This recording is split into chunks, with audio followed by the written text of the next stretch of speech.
नमस्कार, AB star news देख रहे हैं आप और मैं हूं आपके साथ सोहन सिंह। वक्त हो चला है उत्तराखंड की खबरों के खास बुलेटिन हमारी देवभूमि का, जिसमें बुलेटिन की शुरुआत करेंगे एक बेहद ही दुखद खबर के साथ में। दरअसल उत्तराखंड के परिवहन मंत्री चंदन रामदास अब नहीं रहे। वे लंबे वक्त से बीमार चल रहे थे। तबीयत बिगड़ने के बाद कैबिनेट मंत्री चंदन रामदास को बागेश्वर जिला अस्पताल में भर्ती कराया गया था, जहां उन्होंने अंतिम सांस ली। चंदन रामदास के निधन से बीजेपी समेत पूरे उत्तराखंड में शोक की लहर दौड़ पड़ी है। कैबिनेट मंत्री चंदन रामदास के निधन पर सीएम पुष्कर सिंह धामी ने भी दुख जताया है। वहीं राज्य में 3 दिन का राजकीय शोक घोषित किया गया है। बता दें कि 28 अप्रैल तक राजकीय शोक रहेगा। आपको बता दें कि चंदन रामदास का राजनीतिक करियर 1980 में शुरू हुआ था। वे 1997 में नगरपालिका बागेश्वर के निर्दलीय अध्यक्ष बने। इससे पहले एमबी डिग्री कॉलेज हल्द्वानी में बीए फर्स्ट ईयर में निर्विरोध संयुक्त सचिव भी बने थे। साल 2006 में पूर्व मुख्यमंत्री भगत सिंह कोश्यारी की प्रेरणा पर वे बीजेपी में शामिल हुए, जिसके बाद उन्होंने पीछे मुड़कर नहीं देखा। 2007, 2012, 2017 और 2022 में वे लगातार 4 बार चुनाव जीतकर विधायक चुने गए थे और उन्हें पुष्कर सिंह धामी की कैबिनेट में परिवहन मंत्री की जिम्मेदारी भी सौंपी गई थी। चारधाम यात्रा के दौरान परिवहन को लेकर के बड़ी जिम्मेदारी रहती है, उसकी व्यवस्थाओं का जिम्मा भी उन्होंने खूब संभाला था, लेकिन बीमारी की वजह से उनका निधन हो गया है।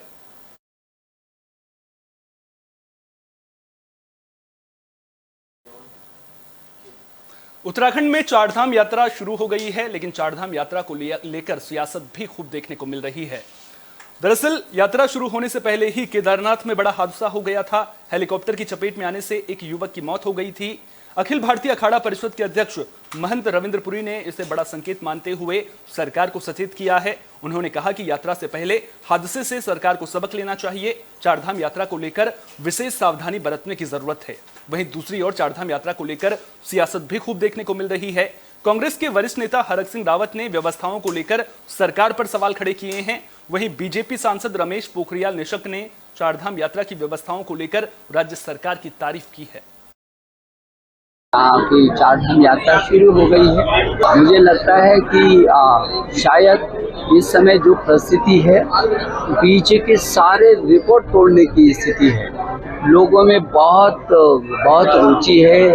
स्टेट गवर्नमेंट के सामने ये व्यवस्थाओं को लेकर के चुनौती होंगी, लेकिन इन चुनौतियों का वो पूरा मुकाबला भी कर रहे हैं। लोगों का सहयोग भी मिल रहा है। यात्रा बहुत अच्छी चलेगी, मुझे भरोसा है। ये दुर्भाग्य है, हालांकि इन घटनाएं किसी की नहीं होती हैं, लेकिन जिस तरह केदारनाथ में दुर्भाग्यपूर्ण घटना हुई, 2 लोगों की यात्रा होने से पहले ही 2 लोग दम तोड़ दिया। और जिस तरह इस यात्रा के लिए एक व्यवस्थित व्यवस्था होनी चाहिए थी, वो व्यवस्था नहीं हो पाई। चारधाम और देवभूमि का जो व्यवस्था के संबंध में है, तो हम तो संत हैं। हमारा काम है राजा को डायरेक्ट कोई भी कठोर शब्द है उसका उच्चारण करके उसको सचेत करना। फिर भी मैं यहाँ के शासन और प्रशासनिक अधिकारियों से अनुरोध करूंगा, ज्योतिषीय गणना के आधार पर 22 तारीख से गुरु चंडाल योग शुरू हुआ है। खास करके 10 मई से लेकर के 30 जून तक यात्रा में विशेष सावधानी रखी जाए। दुर्घटनाओं से बचने के लिए राजा को राज ज्योतिषी की आवश्यकता होती है, तो राजा के लिए मेरा संकेत ही काफी है। सचेत रहने की आवश्यकता है, क्योंकि स्टार्टिंग से पहले एक हत्या हो गई है। हेलीकॉप्टर में एक व्यक्ति का, जो हमारे एक अच्छे अधिकारी थे, जिनका दुर्घटना में मृत्यु हुआ है, तो ये संकेत शुभ नहीं है। इसलिए शासन को इस पर सचेत रहने। उत्तराखंड में चारधाम यात्रा को लेकर पुलिस महकमा भी अलर्ट नजर आ रहा है। पुलिस की ओर से साफ कहा गया है कि चारधाम यात्रा को लेकर अफवाह फैलाने वालों के खिलाफ कार्रवाई की जाएगी। दरअसल उत्तराखंड पुलिस ने अपने सोशल मीडिया अकाउंट पर जारी बयान में कहा है कि चारधाम यात्रा को लेकर केदारनाथ धाम के कपाट श्रद्धालुओं के लिए खोल दिए गए हैं और फैलाई जा रही अफवाह का संज्ञान भी लिया गया है। यात्रा के लिए उत्तराखंड पहुंचने वाले श्रद्धालुओं के लिए पुलिस और प्रशासन की ओर से संपूर्ण व्यवस्था की गई है।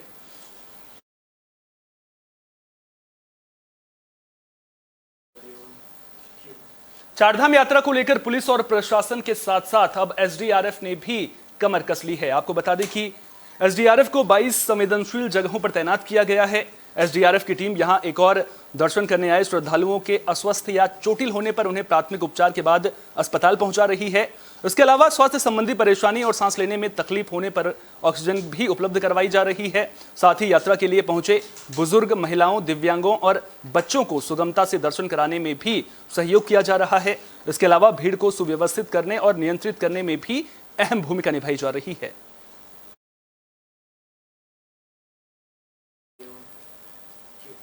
तो उत्तराखंड में चारधाम यात्रा शुरू हो चुकी है और इस बीच मौसम विभाग ने चारधाम यात्रा के दौरान पहाड़ी इलाकों में मौसम बिगड़ने का अनुमान जताया है। मौसम विभाग ने 27 से लेकर 29 अप्रैल तक राज्य में ओलावृष्टि और आकाशीय बिजली गिरने को लेकर येलो अलर्ट जारी किया है।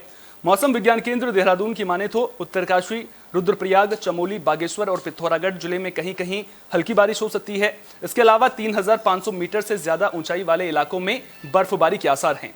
पहाड़ों में 27, 28 और 29 अप्रैल को मौसम बिगड़ने का अनुमान है।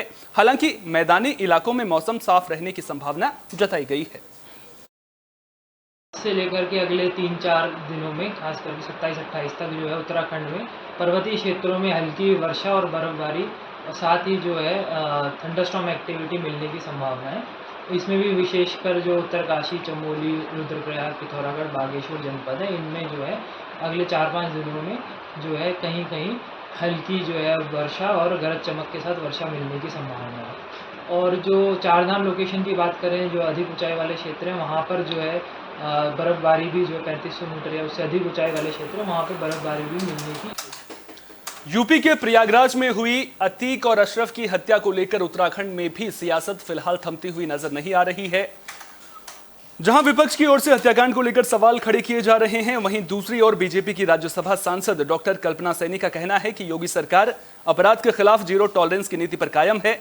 कल्पना सैनी ने इस दौरान कहा कि जब जुल्म की इंतहा होती है तो इस तरह की घटनाएं देखने को मिलती हैं। कल्पना सैनी ने कहा कि अतीक की हत्या करने वालों को गिरफ्तार किया गया है और उनकी भी जांच की जा रही है। वहीं दूसरी ओर पूर्व मंत्री डॉक्टर हरक सिंह रावत ने यूपी में कानून व्यवस्था को लेकर सवाल खड़े किए हैं। उन्होंने कहा कि अतीक को कानूनी प्रक्रिया के तहत सजा दी जानी थी, लेकिन अगर पुलिस की कस्टडी में किसी की हत्या कर दी जाती है तो ये कानून व्यवस्था के मुंह पर खुला तमाचा है। देखिए, प्रयागराज के आतंक का पर्याय तो अतीक था और खाली अतीक और अशरफ तक होता तो चलता। उसकी आने वाली पीढ़ी भी उस अपराध जगत से जुड़ चुकी है और हमारे आदरणीय उत्तर प्रदेश के मुख्यमंत्री जांच समिति बिठा चुके हैं। उन युवाओं को गिरफ्तार कर लिया गया है, उनकी भी जांच की जा रही है। हर तरह का न्याय होगा।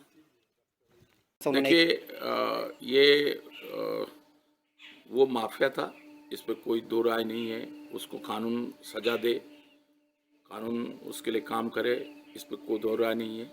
लेकिन जिस तरह की घटना हुई है, ये उत्तर प्रदेश की कानून व्यवस्था को एक बहुत बड़ा तमाचा है कि जो सुप्रीम कोर्ट, हाई कोर्ट के लिए जिसने डायरेक्शन रहे हों, जिस व्यक्ति के लिए कि भाई इसकी सुरक्षा की जाए, और इतनी पुलिस होने के बाद भी कोई भी आदमी अगर पुलिस की मौजूदगी में हत्या कर देता है तो ये निश्चित रूप से कानून व्यवस्था पर एक बहुत बड़ा सवाल है और इसको आप हल्के ढंग से नहीं ले सकते।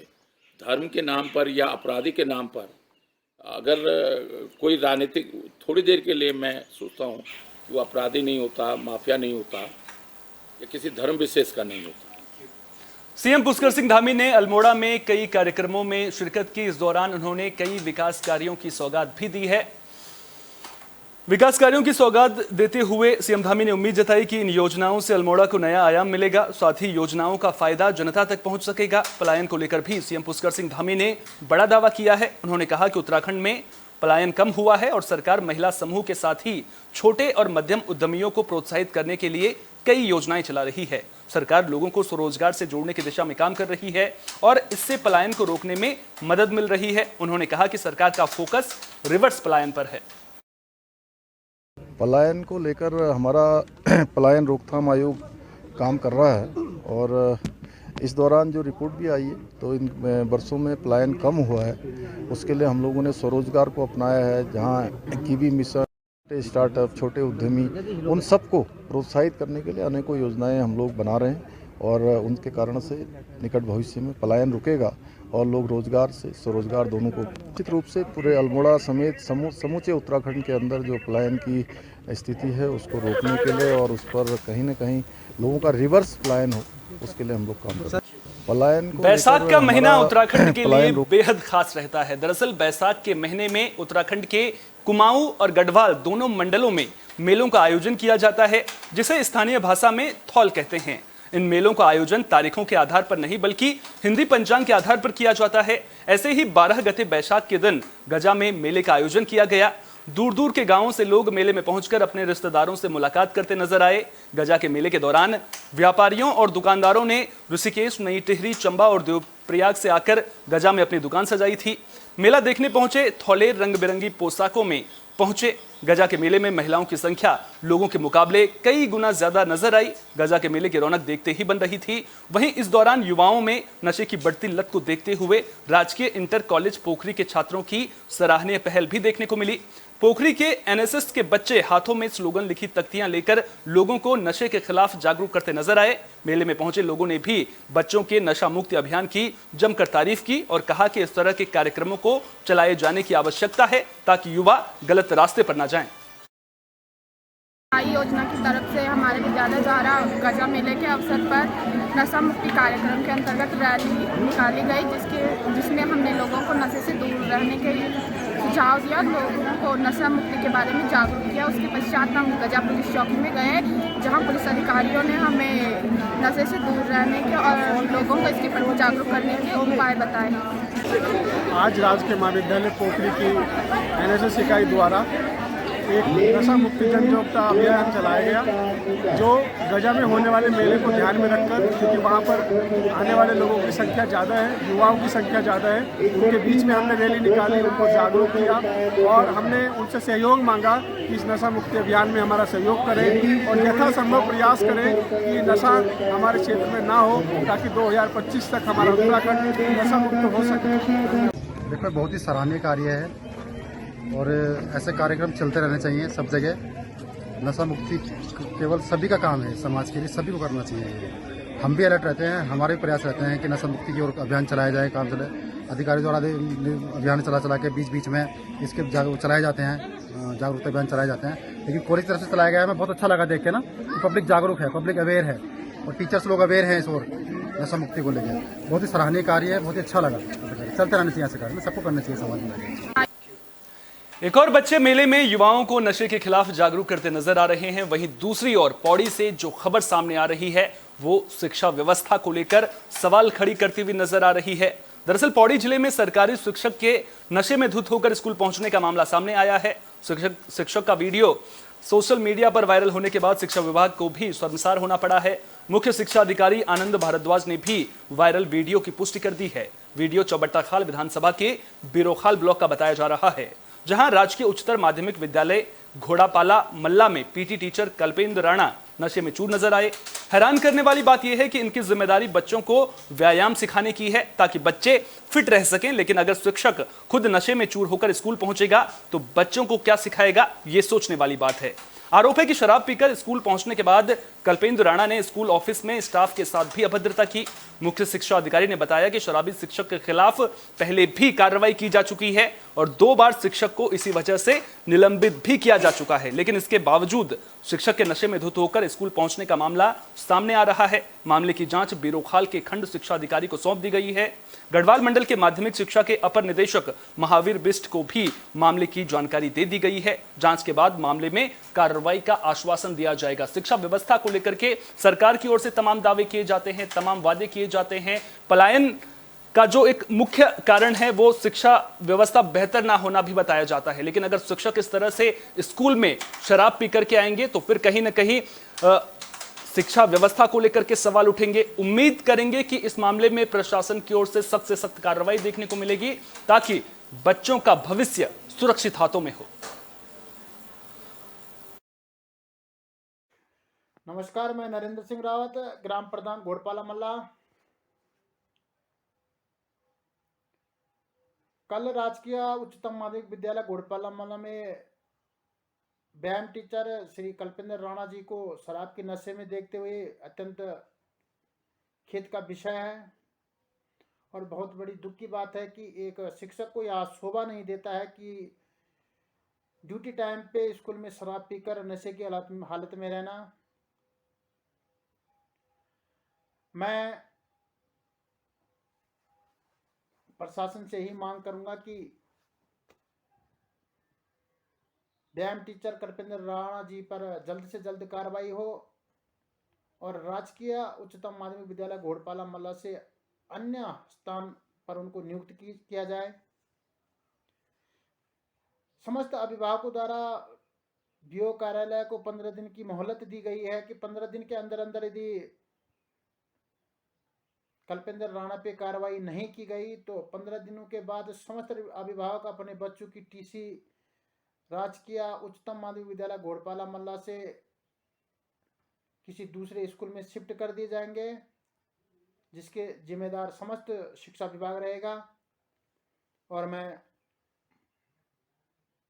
पूर्ण भरोसा रखता हूँ प्रशासन पर, जो कि अभिभावक की मांग को पूरा करेंगे। तब तक के लिए धन्यवाद। जय हिंद। मुझे भी मीडिया के माध्यम से ये बात संज्ञान में आई। मैंने जांच की और बीरो खाल की खंड शिक्षा अधिकारी वर्षा भारद्वाज से मैंने इसकी आख्या ली। कल्पेंद्र सिंह राणा व्यायाम के सहायक अध्यापक हैं LT ग्रेड में, गवर्नमेंट हाई स्कूल घोड़पाला मल्ला बीरो खाल में। ये केवल अभी शराब के नशे में नहीं मिले हैं, इनकी पुरानी हिस्ट्री भी रही है। इस पर जांच कराई गई है और 24 मार्च 2023 को एक बृहद जांच करके मंडलीय अपर निदेशक महोदय के समक्ष प्रस्तुत की जा चुकी है। इसके विरुद्ध सख्त कार्रवाई कराने के लिए, क्योंकि वहाँ की जनता भी ये नहीं चाहती कि इस तरह का शिक्षक उनके लायक। उत्तराखंड सरकार अवैध अतिक्रमण को लेकर सख्त नजर आ रही है। देहरादून में भी प्रशासनिक अधिकारियों की टीम ने अवैध अतिक्रमण के खिलाफ मोर्चा खोल दिया है। नगर निगम, जिला प्रशासन, CPU और RTO की टीमों ने देहरादून शहर के अलग अलग इलाकों में अतिक्रमण हटाया। किशन नगर में कुछ लोगों ने कार्रवाई का विरोध किया, जिन्हें अतिक्रमण हटाने पहुंची टीम ने कानूनी कार्रवाई की चेतावनी दी है। अभियान के दौरान 270 के करीब चालान काटे गए। 3 लाख रुपए के जुर्माना राशि को भी वसूला गया है। नगर निगम की टीम ने 129 चालान काटे हैं और 2,04,000 रुपए जुर्माना वसूला है। पुलिस विभाग की टीम ने भी 81 चालान काटे और 40,500 रुपए जुर्माना वसूला। RTO विभाग की टीम ने भी 60 चालान काटकर 65,800 रुपए जुर्माना वसूल किया है।